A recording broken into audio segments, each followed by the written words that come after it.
welcome to Southern States Wrestling. I'm Dakota Booth, filling in for Beau James once again. This week, we're going to have a tag team title match from Frank Parker and Scott Sterling against Ricky Morton and Jake Booth. Also, we're going to take a look at the young stars of SSW. Randy Hales sits down with the champion Eric Darkstorm for a conversation, and Misty James will be here later on to talk about how Beau is doing. Last week, we saw the absolute dismantling and disregard for the rules from Frank Parker and Scott Sterling, but let's jump right into the action and see how they deal with a legend, Ricky Morton, and Rookie of the Year, Jake Booth. Down to you guys at the ring. Years of the Rock and Roll Express, Jerry the King Lawler suggested they team up, gave them their name. Ricky, of course, had a great career before that. They were formed in 1983. Ricky started his career, as I mentioned earlier, in 1978. He wrestled Ken Wayne, who became one of the Nightmare Tag Teams, to a 15-minute time limit draw in his opening match. They knew at that time that he had tremendous potential. He was a tag team wrestler. He held the Southern Tag Team Championship titles with Ken Lucas, a great wrestler. Also, he held the Tag Team Championship with Eddie Hot Stuff Gilbert. And, of course, 30 years worth of the Rock and Roll Express, with the first titles they won was in 1984, the Mid-South Tag Team titles in Mid-South Wrestling, promoted by Cowboy Bill Watts. Great history lesson there by a man who can surely bring it to you. Legendary Memphis promoter Randy Hales sitting in with us for commentary this week. And Jake Booth has been tagged in now. Jake's going to work on the arm of Big Frank the Tank Parker.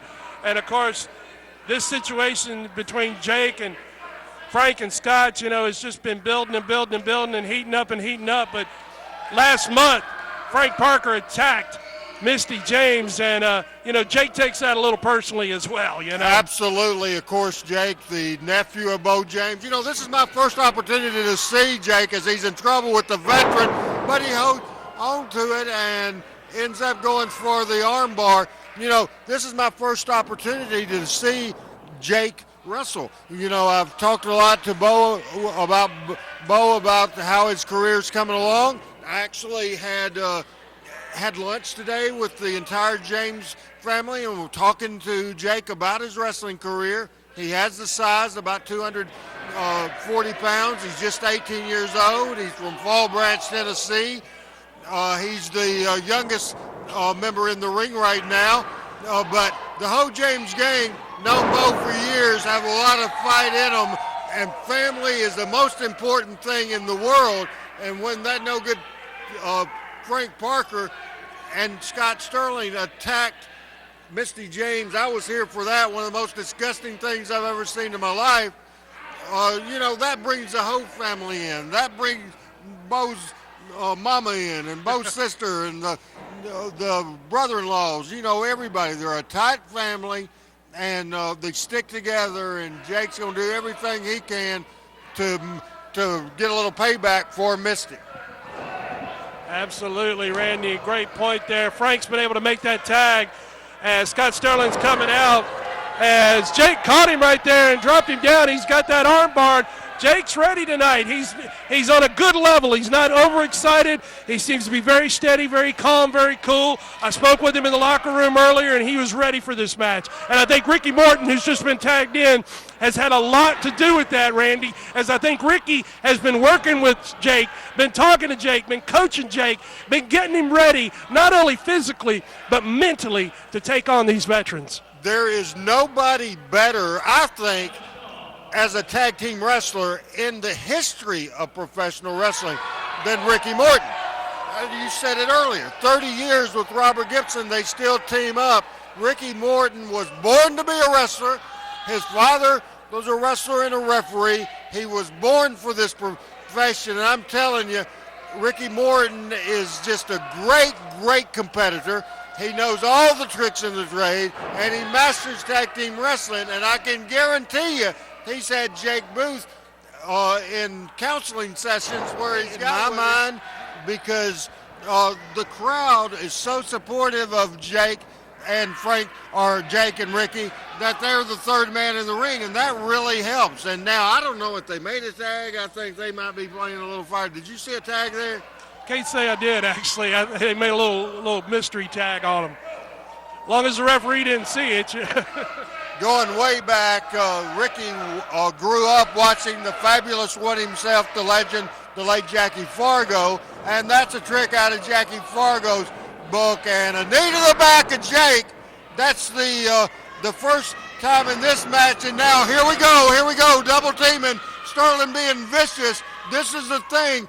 Even though I don't work for Southern State Wrestling, I'm just here. I can call it just the way I feel in my heart. I want Ricky Morton and Jake Booth to win. I want them to be the tag team champions. I want them to get revenge for my friend Misty James. But at the same time, these are two big, rough, mean dudes that's held the Southern States tag team titles, and they are vicious. And now we'll see what kind of heart, what kind of toughness, what kind of guts Jake Booth has, because he's certainly has an experience disadvantage here, and Thumper and Sterling is Parker and Sterling all over, double teaming again. Ricky is losing his emotions now because he's trying to get in, distracted the referee, allowed the double teaming to happen.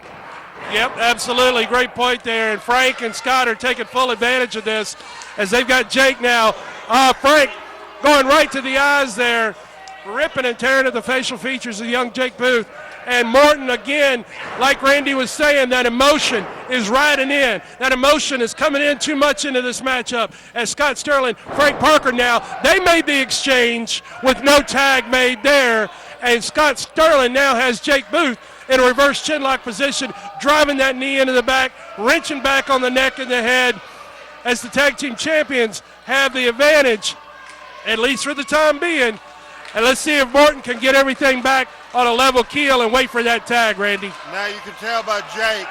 The crowd, as I said, the third man in this team, on this team, and he's coming back, a couple of elbows, a handful of tights takes him down, a handful of tights, that extra breaking of the rules, the unfair advantage, and that's exactly what happened to continue to have Sterling and Parker in control of this match. Now you have to watch as Jake is still showing signs that he's fighting back up. You have to watch the reaction of the wrestler, and you have to watch out for how Jake Booth will handle this situation. Now, you've been here from day one with Jake's career. How much has in the past has he been in this situation that he's in now? How much experience does he have when he's down like this? Well, he's getting in deep, no question about that. I've seen Jake fight back from some tough situations, but we're past the 10-minute mark in this matchup, and this is getting into one of the longer matches that I've seen Jake in.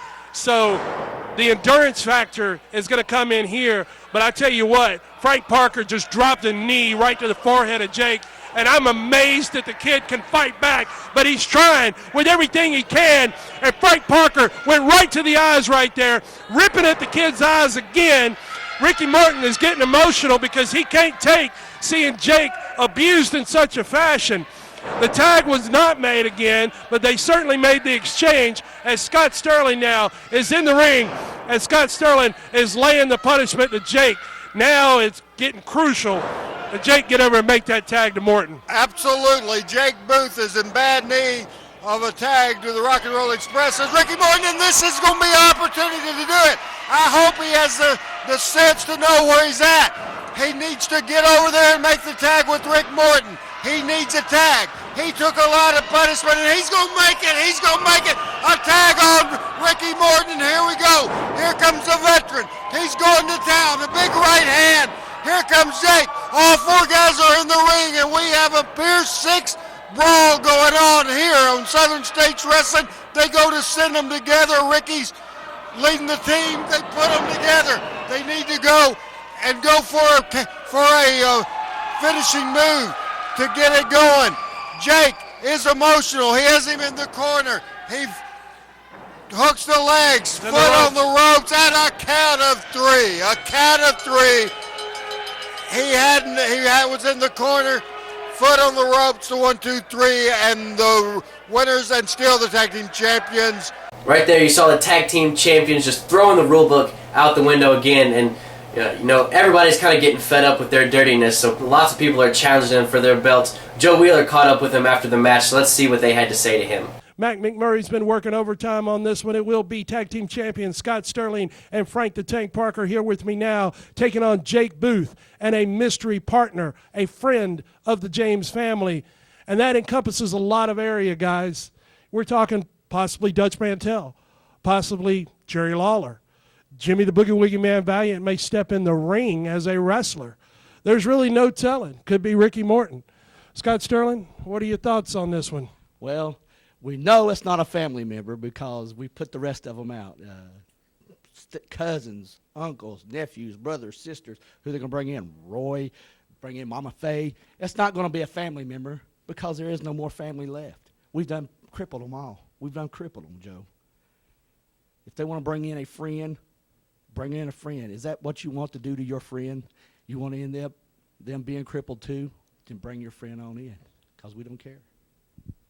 Frank Parker, I know you enjoy breaking bones, especially after what you've done to Beau James. Beau James! You know, I've got something that belongs to you, something that's very special to you, but it's mine now. Jake Booth, you want to go out, get yourself a partner? Can't be Uncle Beau. Can't be a family member like Scott said. We've done got rid of all of them. Go see who you can round up. Go find some stupid idiot that's willing to step in the ring with us, and they will get the same thing Uncle Beau got. I took this from him. What am I going to take from you, Jake? We'll find out. It's very, very soon. Calvary Baptist Church, 1238 Pine Street, Kingsport, Tennessee. Regular schedule of services: Sunday, 9:15 a.m. for Bible study fellowship class for all ages. 10:30 a.m. worship. 6 p.m. blast for children, wake for youth. Sunday night life for adults. Wednesday, 6:30 p.m. children and youth activities. 3D Bible study for adults. If you are part of a nonprofit organization, listen to this. You now have the opportunity to bring the wrestling TV stars to your town and make money for your group. Over the past 2 decades, Southern States Wrestling has helped raise money for church groups, schools, ball teams, volunteer fire departments, children's hospitals, Ronald McDonald House, scout troops, and many more. Our staff is waiting to hear from you and get started on what could be your biggest fundraiser to date. Southern States Wrestling and your group are the perfect tag team to raise the funds you need. Welcome back to Southern States Wrestling. Right there you saw it on the commercial. I'm going to tell you about it one more time. If you're a nonprofit organization looking for some extra money for your upcoming 2014 budget, email us right here at sswking@aol.com. If you're a church, a school, ball team, Relay for Life, volunteer fire department, and you're looking for a really exciting fundraising opportunity, please contact us. We would love to help you out and be a part of that for you. This week I had planned on announcing Southern States Wrestling return to Kingsport, but because of the weather and the holidays, that's being pushed back. But next week, promise I have a really exciting announcement for you on SSW's return to Kingsport. It's a place that we've been before, and we're really excited to be back. And over the past year and a half here at SSW, we've seen some young stars come through the ranks, starting with homegrown talent, some of them ranging from other parts of the country. We're going to take a look at some of their highlights, and then Randy Hales is going to sit down with the leader of the new generation, Eric Darkstorm, to have a conversation. Well, I'm sitting here with Eric, and if Eric's looking a little confused, he's probably a little confused because I asked him after the events tonight if I could talk to him, and then he walks in the room and there's cameras here. Eric, I don't like to name drop. I hate people that name drop, but I'm fixing to name drop on you. Hulk Hogan, The Rock, Jerry Lawler, Ricky Morton, Robert Gibson, Jeff Jarrett. All those people, you know what they have in common? They made a lot of money. They made a lot of money, but at the same time, every single solitary one of them, I was there when they started their career. As you know, no, we're not buddies. We just barely met. But you follow wrestling enough to know. You know who I am, and I've been around a long time. I've been around for 40 years, and this is why I wanted to talk to you today. All these people, and I knew 2 weeks into seeing them that they would be stars and they would make a lot of money. Because let's face it, this business is about winning, getting on top, staying on top, making a lot of money, and loving. This is the weirdest business in the world, but here I'm at 52 years old, and I can tell you matches back 45 years ago in experience. It's the greatest thing in the world. This is where I wanted to make you understand that. All those guys that I named, I guess Rock is the newest guy in that list that I saw. I watch a lot of wrestling. I like Beau James, so I come up here when I started watching his show, and I've seen some of your matches. Then I'm on tape, and I watched the thing. And the hour match with Kyle Matthews was great. But I just wanted to ask you this: do you know you're that good? Do you know you're good enough? Because I think of all the people that I've seen lately, and I watch wrestling all the time, I think you're that good. I think Randy Hales, 40 years experience, 52 years old, think you're that good. I'm having to keep this clean because I know the conditions of this TV, but I know you're that good because what you've done in this area the last year dominated it. And back in the day, Lawler dominated Memphis. The Fullers dominated here. Wrestling 2 dominated Georgia, and Dusty Rhodes dominated Florida. What you're doing right now for the last year, you're dominating. You've held that championship longer than anybody. You have it now. But I just wanted you to make sure. I want to know how much you want it. I want to know now that you seem to have a better attitude on the match today, and the people, I think, can see the good in you before you see the good in you. I just want you to realize that. Do you know how good you are? First of all, I just want to say it's a compliment. It means a lot to me for you to say that. I do know who you are, and I've done a lot of research too of all the territories, and I mean it's humbling, and I'm kind of speechless at the fact that you would mention me with all those people. But I mean, thanks. I mean, well, okay, Eric Darkstorm. I want to know what Eric Lewis wants in life. What do you want in life? What do you want with your career? I mean, honestly, I want to be the best in the world, and that's what I strive to be. I didn't come to be a second-rate wrestler, and I didn't come to sell out armories, although I have no problem doing that, and I do love the fans, and I'm thankful for the opportunity that I have to wrestle in regional areas, but really I want to travel the world, and I feel like of all the top wrestlers I've competed against in the world, I know I've earned their respect, be it former WWE Cruiserweight or Tag Team Champions, Hall of Famers, or whatever, and I feel I can hang with them. And you've had some impressive wins. Name several of the guys that you have wins on that might have the national reputation. Let's see. I beat the Masked Superstar. All right. Bill Eadie, yeah. We'll expose that. I beat the Masked Superstar. I beat Jimmy Yang, Jamie Noble, Tracy Smothers, Heidenreich, Rosie. I mean, I've wrestled a lot of people. Madman Pondo. I mean, a lot of guys. Here's the thing. I think the way you're doing your career, you have more of a chance to be successful. Say, big gyms and performance centers are great, and investing in talent development is great. But the way Jerry Lawler did it, and the way Hogan did it, and the way Jeff Jarrett did it is the American Legion arenas, the community centers, the high schools, the National Guard armories, and I've seen Hulk Hogan in a American Legion arena in Jonesboro, Arkansas in 1978 or 77, 78 when he first started out, and then 83 he conquered the world. I just wanted you to know that you have that talent, you have that aggression, you have that will to do it, and just what do you feel that you need to improve to get to the next step? I mean, really, I've found out in this business, it's really about different opportunities that you get. It's a timing more than anything. And, at least 3 or 4 different times, I feel like I've been right there, ready to go over that next level. And whether it be an injury or someone getting fired whatnot, for some reason I've always came back down here.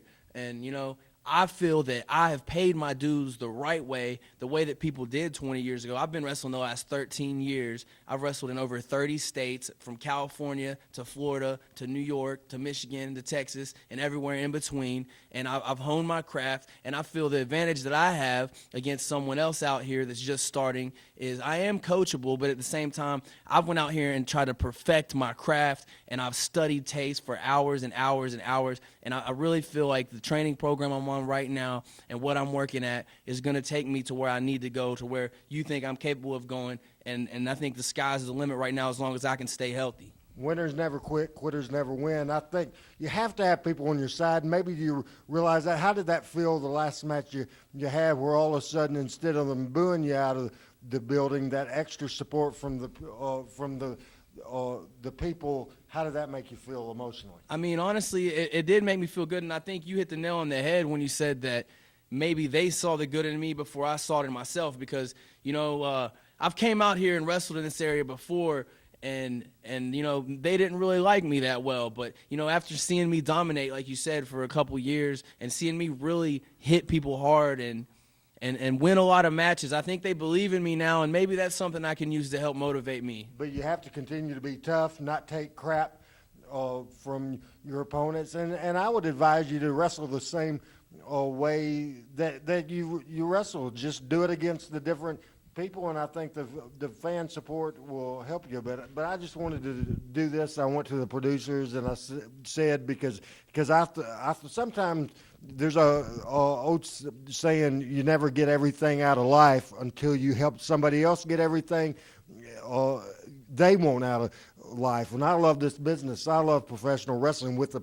passion. You might think you love it, but wait 40 years. I mean, you can see in my eyes. I mean, it's the greatest profession in the world, the greatest in the world, the friendships and everybody. But how I want to help you is just to tell you what you have to look forward to. And for somebody that has experience in promoting wrestling and producing wrestling, you have what it takes to be a winner and make millions of dollars in this building. And the thing is, just your next step. Are you willing to go all the way? That's it. I mean, that's how we'll wrap it up. Are you willing to go all the way? I mean, most definitely. I think it's a no-brainer. I mean, if anything, I feel like injuries have kept me down before. If I can stay healthy, I think now 2014 is the time for me to rise to the top. Very good.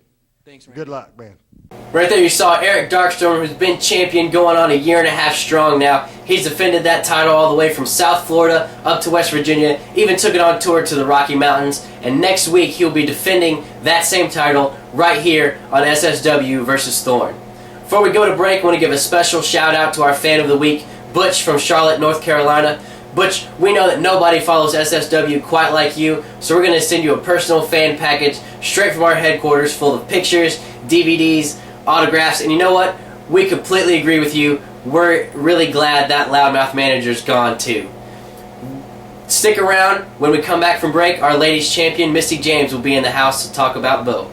Attention Mountain Empire. Do you have a business, website, products, or an event to promote? Let us help you reach the masses with TV and internet ads. For just a few dollars a week, we offer commercial spots on Southern States Wrestling and the Appalachian Showcase, reaching over 150,000 homes in the Mountain Empire and the world with YouTube. Don't wait. Jump on this opportunity now to reach a large audience for an affordable price.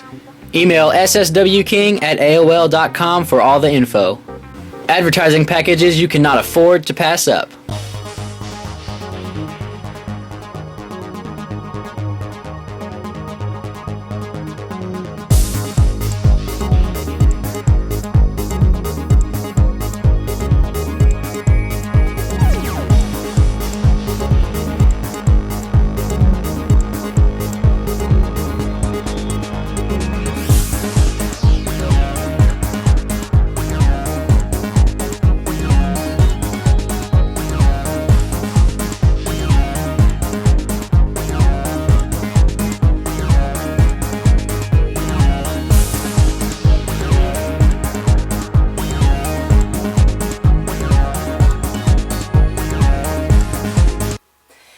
Back in 1996, Beau James had an in-ring injury that caused him to have his first surgery on his back.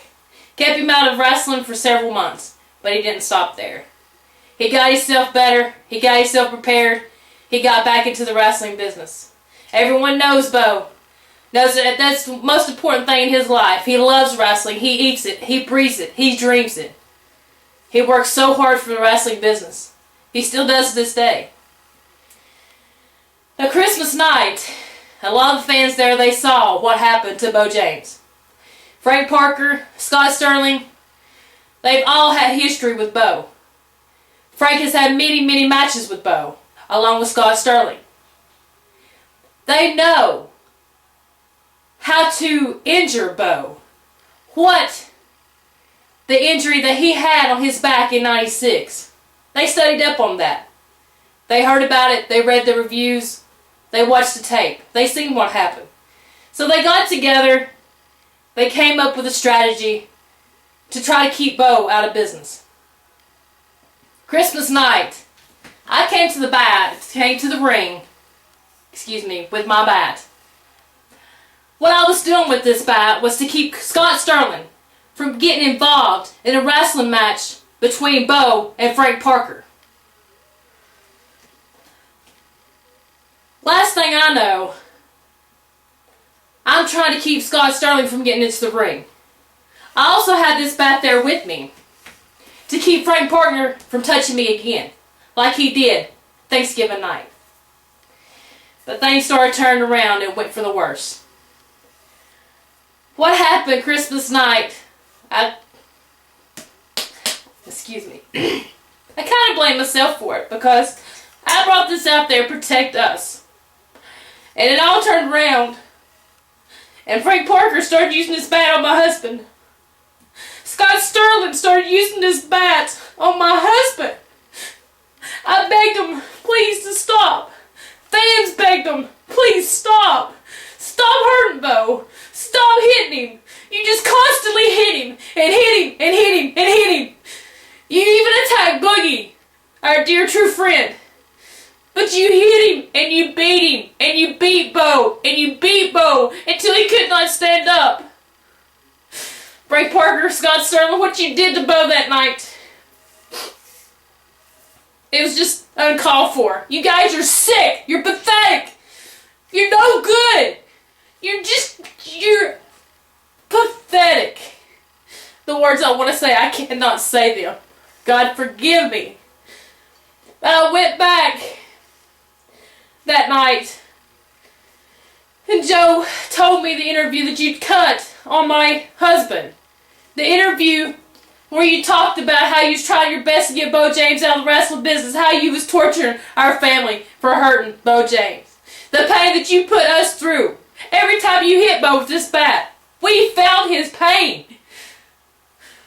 Monday, this coming Monday, tomorrow, Beau has to go through surgery. Please, wrestling fans, keep him in your prayers. Please keep him in your prayers. He's going to be down for several months. Once again, the doctors don't even want him to be in the wrestling business for a year. But everybody knows that's not going to stop my husband. He's too strong for that. He's going to bounce back. He's going to bounce back better. He's going to bounce back tougher. He's going to bounce back stronger. Whenever he does, Frank Parker, Scott Sterling, that would be the worst day of your all's life. When my husband comes back, he's going to be 100% better. He's going to be tougher. He's going to be stronger than you guys could ever be. So just watch out. Once again, fans, please, I ask you, just keep Beau in your prayers. Keep the family in your prayers. Keep me in your prayers. I love each and every one of you. I'll see you all ringside.